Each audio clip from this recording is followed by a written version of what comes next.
This is the challenge I call Challenge Simple Darts. You are tasked with creating a simple dart game. There are some caveats to that, some requirements that I've given you in a text document called cs-asp_045-challenge-requirements.txt. You should be able to find that in the folder or in a zip file by for this lesson, attached to this lesson, whether you're watching the video or look where you originally downloaded this video from to download that information, as well as this little pic. I downloaded it from the internet. Don't tell anybody. Okay, I didn't draw this myself. Just to remind you what a dartboard looks like, or if you've never played darts, well, there's a dartboard, and I'll explain how this works. If you throw a dart at a dartboard, and for example, let's say it landed right where the tip of my mouse is, right there. That means you scored 14, because this little pie wedge all represents 14. Now, if I throw a second dart and it lands in that little inner ring, that is a special 14. It's a 14, but it lands in the triple ring.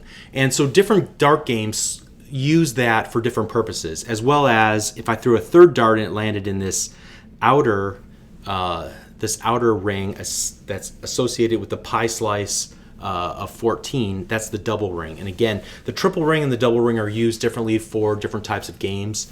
For our purposes, we'll just use that as a multiplier. So if you were to, in this simple dart game, the first one to score 300 points wins.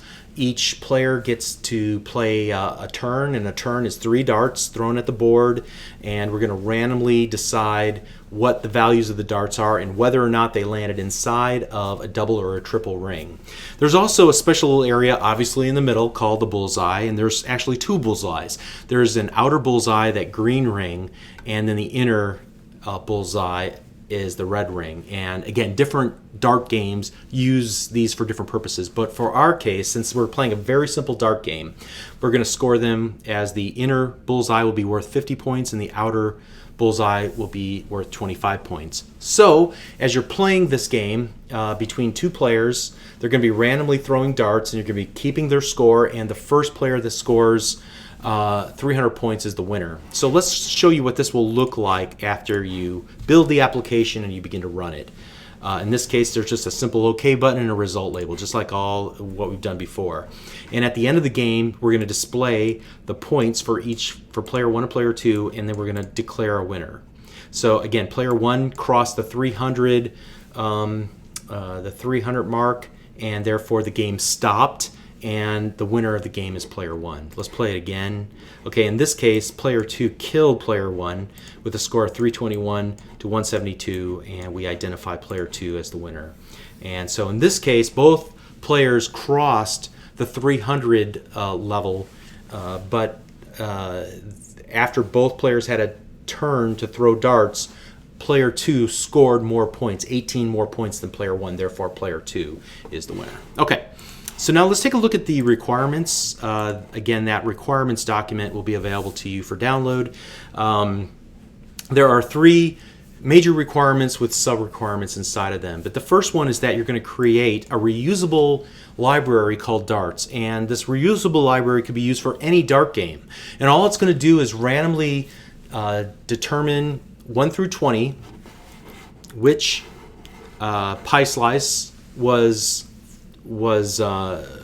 hit by a dart, and optionally it'll hit a bullseye.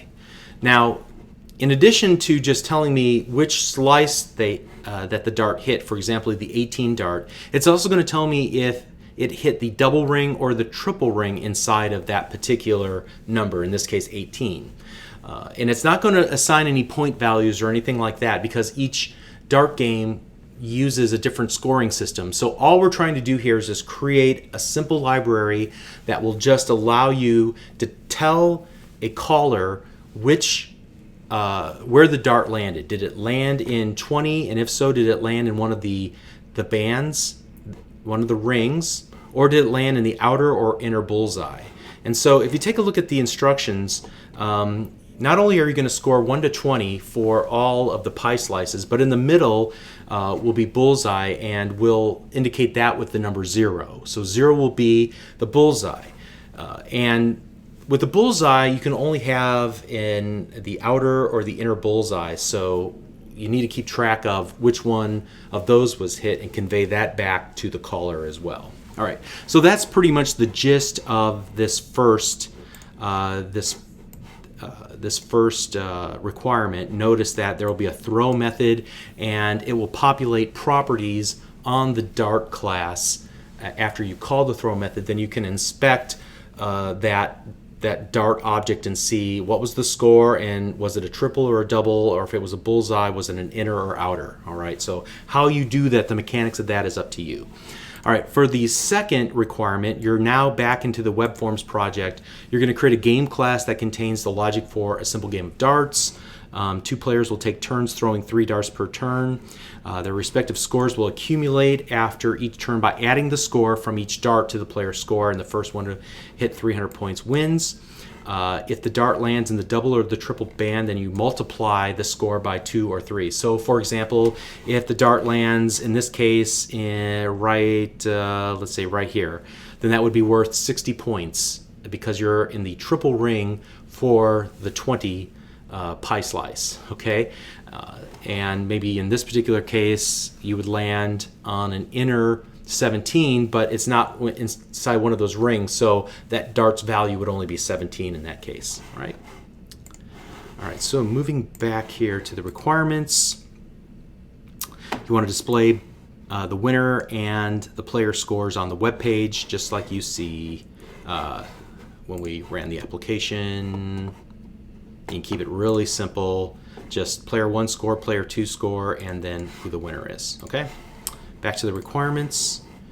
You're going to create then a score class that will contain a static method that will calculate the score for a dart throw, and here are the rules. The dart can score from 1 to 20. If it lands in the outer band, you'll multiply it. The inner band, you'll multiply it by 3. Outer bullseye, the inner bullseye, that's how you'll score those. And then finally, and these aren't requirements, they're just encouragements as you build these applications. You'll always want to try to keep your classes as cohesive as possible and as short and small and compact as possible. And then also keep your methods themselves as small as possible, no more than 6 lines. But if you break that rule, you know, I'm not gonna knock off points for that. You do what you got to do. Okay. So hopefully that makes sense. Go ahead and get started. You want to name this project, obviously, Challenge Simple Darts. So see what you come up with. If you get stuck or you want to see my solution, go ahead and watch the very next video. All right, we'll see you in that video. Thank you.